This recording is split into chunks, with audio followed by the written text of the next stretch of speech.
שלום לכולם, היום אני מראה לכם איך עושים דבר כזה. אוקיי,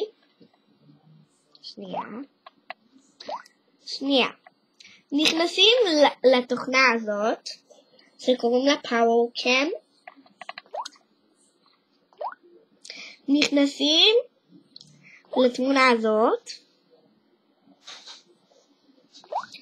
אוקיי, ואז נכנסים לאיזה אלבום שאתם רוצים.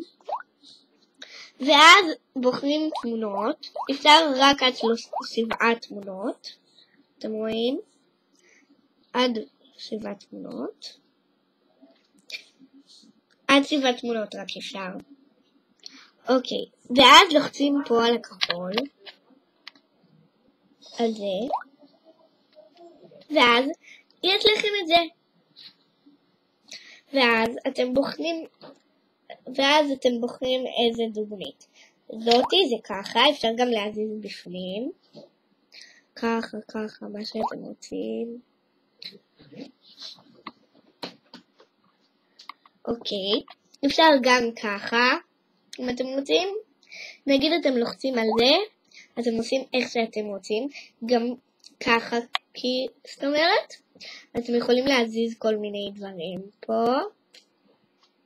נגיד אתם רוצים להגדיל את התמונה הזאת, נגיד אתם רוצים להגדיל כלשהי תמונה, אז אתם לוחצים עליה פעמיים בבת אחת, או כמה פעמים, והיא נגדלת, ונגיד אתם רוצים להקטין אותה, אז אתם עושים אותו דבר. ויש גם את הדוגמית הזאת, זאת אומרת את הדוגמה הזאת, שבוחרים מפה כל מה שאתם רוצים. לא, כאילו לא בוחרים, כאילו גם זאת היא דוגמה. אני בחרתי את זאת. אוקיי? אנחנו לוחצים על שמור אחר כך. שנייה, אני אסדר אותה יפה.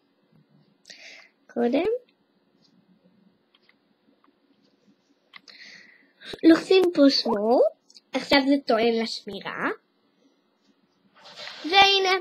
ויש לכם עוד הרבה דוגמאות כאלה. עשיתי. אתם רואים? אז אוקיי, אני מקווה שתהנו ותצליחו לעשות זאת. אז לתוכנה קוראים PowerCam, אז אני מקווה שתצליחו. ובסרטונים הבאים שלי, נוכל לעשות, עוד נלמד לעשות